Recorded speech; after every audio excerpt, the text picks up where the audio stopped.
Hey guys, so today's video is a ranking palettes video where I basically go over all the palettes that I tried this month. Not ones that I bought because some of them still haven't been delivered, but just the ones that I've tried. And we're going to go from 15 to 1, 15 being the worst and 1 being the best. But in reality, the worst are not bad. They're just, the formula is great on all of these. It's just color schemes for me. Most of these, well, all of them except for one are from Colourpop, and that is because it's just been a heavy Colourpop month. They've released a few launches and I did a few videos, so that's why we have a bunch of Colourpop palettes. Before we get into it, subscribe, hit that bell, like, comment for engagement. Social media and drama channel will be in description, and let's get into it. I'm probably not going to say numbers because whenever I say numbers, we get to editing and it's just like, you messed it up. You messed up the numbers yet again. The last position is probably for this month, just the Nook Ink Animal Crossing palette. It is a turquoise palette, and I don't tend to wear these kinds of shades on a daily basis. This is a once every maybe month kind of a color scheme. I think it's stunning. I think it's like the perfect bluey, greeny, turquoisey shade. It's more wearable than a straight up like turquoise because you get that deep green. It's kind of like an emerald green. But like I said, this isn't something that I'll wear on an everyday basis. And yeah, so that's why it's last, because I can't put it anywhere higher if I'm not going to wear it all the time.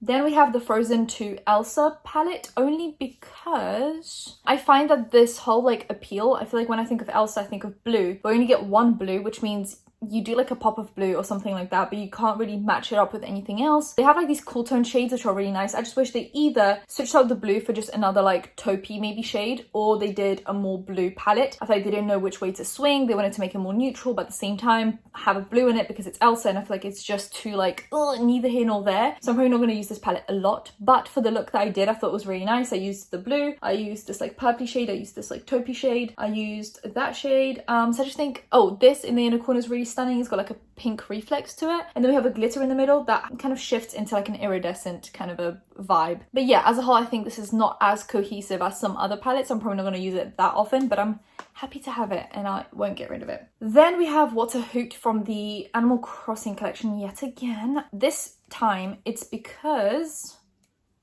the blendability is a little bit hard, only because you get this like transition shade here, which is super light, kind of like a light transition shade basically, but then you get this super deep brown, and trying to blend these two into each other takes a lot longer than I like a nudie brownie look to take. I just wish maybe, hear me out, either this one a little bit lighter or this one a little bit darker, so they're just slightly closer together so they're not so far apart and it's just easy to blend them into each other. The shimmer is stunning and the glitter is also a beautiful shade. I just feel like these are too far apart for the quad to make sense to me personally. So I like it, but it's not my top brown everyday palette. I feel like if we're going with that, it would be like the Nude Mood or the Going Coconuts because they have more variety, but these just too far apart. Then we have the Bambi palette from the Bambi collection. Only reason I'm putting this kind of low is because out of all the palettes, this is the only one with one shimmer shade. All of the other ones have 2 shimmer shades, which I think is really good because I find you can have the same 3 mattes on a rotation, but if you switch out the shimmer look, it feels like a completely different look. I wish they put 2 shimmer shades in here. I love the way they blend out. I think these are just really good basic mattes, but this shimmer here is really lackluster and I feel like it doesn't go with the palette. It's in the palette, it kind of goes, right? It looks like it belongs, but on the eyes, it turns into like a citrusy, very cool toned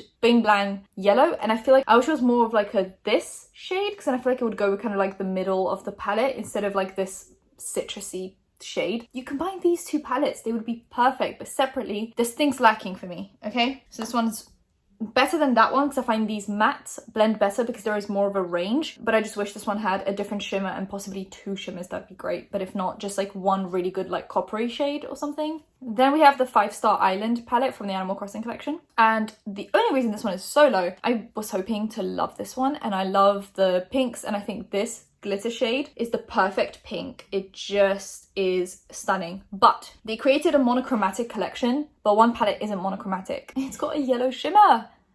Why? Why does it have a yellow shimmer? I just wish if they did a yellow glitter but a pink shimmer, I would have loved that much more, because you can do the pink shimmer and then just dot the yellow glitter on top as like a little reflex, but you can't really do a yellow shimmer with the pink on top.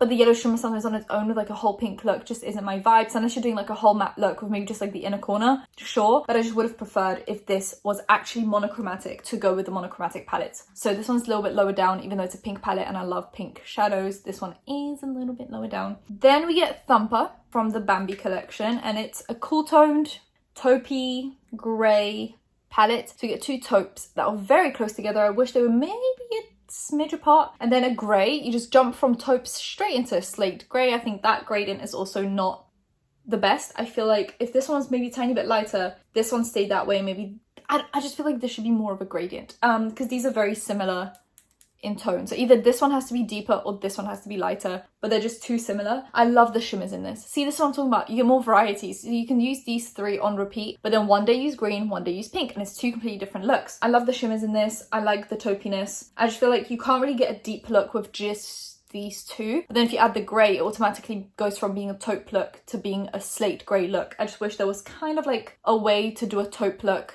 that is deep enough without having to add this one in, because sometimes I'm just feeling a taupe look and not grey. I get that taupe is a variation of grey, but you know what I mean. So that one's there. Then we have the Frozen 2 Anna palette, and it's just a very basic orangey brown, but I really like it. I feel like this one is more cohesive than the Elsa palette. The Elsa palette had one blue. This one has a purple matte and a purple shimmer, and I feel like that's when it becomes more cohesive, because you have something to use the purple with. It's not just like a random purple matte and then nothing to combine it with. You get the purple matte to use with the purple shimmer, and you can blend out the purple matte with the oranges to create like a sunset look, and I feel like that is more cohesive. You get the gold, you get the white, like white gold reflex, you get some browns. I feel like this is a more cohesive palette, and it has a glitter in the middle, which is very stunning. It's a nice shade. Yeah, I feel like this one's more cohesive. I wish maybe if they did the same thing in the Elsa palette as here, they did like a blue shimmer and a blue matte. That could have been bumped up a little bit, because I think the blue is a stunning shade of blue. It's just difficult to match it up when there's nothing else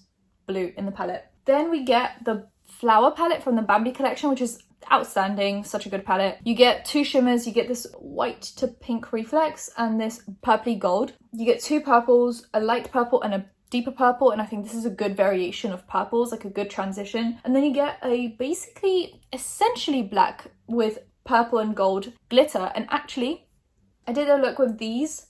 I did a look where I used all of these shades. I did obviously these as the purple. I added the purple on the lid and this in the inner corner and this to deepen up with, and it was actually super easy to use. For a black, it was super easy to blend out and just to deepen up the look, and it looked really nice and smoky and it was nice and purple. But a more superior purple is the La Belle of the Ball, my favorite from the Animal Crossing collection. It's just so stunning. You get these two different purples, but they're easy to blend into each other, which is really nice. This, which is a mix of purple, blue and grey, I think it's just such an interesting shade. If you just look at that, it's so good. And this like lilac-y lavender glitter, outstanding quad. I love it. Then we get more variation with the Hello Kitty palette. I thought it was really sweet. I think it got a lot of crap for being kind of bland looking, but I think it's a really intuitive palette. Like, you can do a lot with it very easily. You get an orange look, a purple look, and then like a pinky look. And you have three different formulas. You get the shimmers on top, mattes in the middle, and sequins on the bottom. And it's just so easily set out. The purple in the middle is beautiful. It's like a lavendery purple pink. This one is like an orangey pink. And then you get this like gold. I think this is just a really good springtime palette, and I can't wait to use more of this kind of now, around this time now. So that's why it's made it kind of higher up. I feel like it's got more variety, but still not too big. Still a 9-pan, but it's just got a lot of variety for me. Then we have the Valentine's Day collection. This is the SWAK, and it's just like this. It's a reddy brown. I feel like this is the more boring one from the Valentine's Day collection, because it is more of a muted red, verging on brown, but still kind of red. I think this shade in the middle is beautiful, and this one as an inner corner, but this is more of a bland palette, I guess, for the Valentine's Day collection. But I think this is a nice way to add some color without going overboard. So I really like this, actually. It's pretty high up on the list. Then we get the Colourpop Melt For You palette from the Valentine's Day collection, and it's essentially Blush Crush, but just a little bit better. I think Blush Crush doesn't have like these deeper shades kind of down here. It's more kind of like this. This one does a 5-pan concept great. You get two deeper shades, one kind of transition shade, one lid shade, one inner corner shade. It's just beautiful. This is like a superior Blush Crush palette, and it's just worked really well for me this month. It's really nice, and it's a perfect springtime palette as well. This was tough.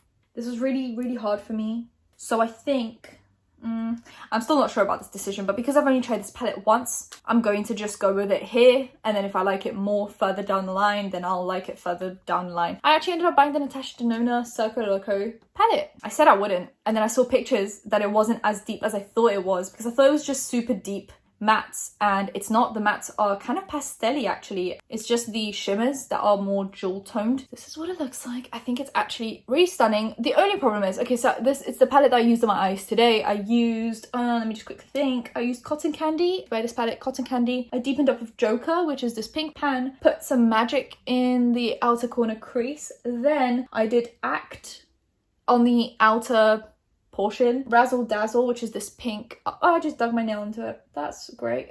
Razzle Dazzle on everywhere, kind of else. Blended that out, fluffed it out kind of as much as I could. And then I used Aerialist, which is a silver with pink going through it a little bit. And I used that, very slightly dabbed it on my finger and just dabbed it all over to add more iridescence and just make it a little bit lighter of a pink. And that's what I used. I also took Firework on, just tapped in once very gently and blended out the outer edges just to blend it into my skin a little bit better, but I didn't actually use the Firework shade to its full potential. And then we have all the other ones to get through. I think these like blues and turquoises are stunning, but I think this palette, the only reason it's not higher up, even though it's a beautiful palette, is because you can't really use this on its own necessarily. Like, this is basically the only look, not the only look. You can do like a turquoisey look, I guess, or you can do like an orange, but as a whole I feel like this palette is more of a supplemental palette. Like, you have your other palettes, and then if you need a jewel toned beautiful shimmer, you go into this palette. But as a whole, I don't think this is a palette that you just use on its own all the time, because there's not that many looks you can do necessarily. So I just think this would be the kind of palette that I drop into my other looks. So if I'm doing like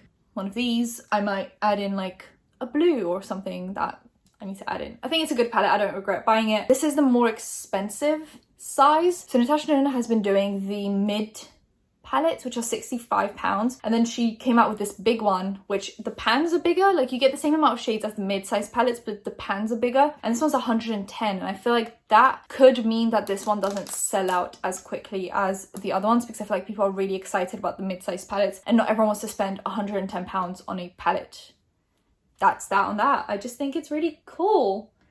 I love this shade here, Grin. Oh my god, I dug my nail again. Okay, anyway, Grin. I want to use it so bad. I'm probably going to use it with a different palette. I'm thinking, I don't know, I'll find like a yellowy palette to use it with. 143, such a good palette. It's from the Valentine's Day collection as well. So you get one glitter, which take it or leave it, I don't know. I don't mind it, not my favorite. It's got quite big chunks of glitter as well, so I don't know. That could cut my cornea, but we'll deal with that when it comes. This inner corner shade's stunning. Love came cracked, but I pressed it back in. All good and well. Get two mattes. I think these are the perfect picks that they could have picked. And then this shimmer here, it's just giving me 90s Barbie logo, everything I want it to be and more. So just using this all over the lid makes me feel powerful, and that's why it's number 2. My favorite of this month. And it's not even surprising, because it was my favorite Colourpop palette in my whole ranking video. Wine and Only. Why is it so good? I don't know. It's a pink, burgundy, brown palette. I feel like the background makes it difficult to understand. You do need to just swatch it and just try it out on your eyes to appreciate it. But if you just look up close, this shade here and this shade here, these two on the lid, stunning. And then these 3 up here are just so pigmented, so creamy, so yummy, stunning, beautiful. It made me feel powerful. Even more powerful than the Colourpop Valentine's Day 143. These 2 palettes right here are just what make me feel complete. And I think those are all the palettes that I tried this month. I like all of them. Some just colour schemes not meshing with me as well as some other ones, but as a whole I love all of these palettes, and I'll continue to use all of these palettes. So a very successful month for me. Let me know what palettes you guys tried, what you loved, what you hated, what you disliked, or just anything in between. Give it a thumbs up, subscribe, hit that bell, and I'll see you in my next one. Bye guys.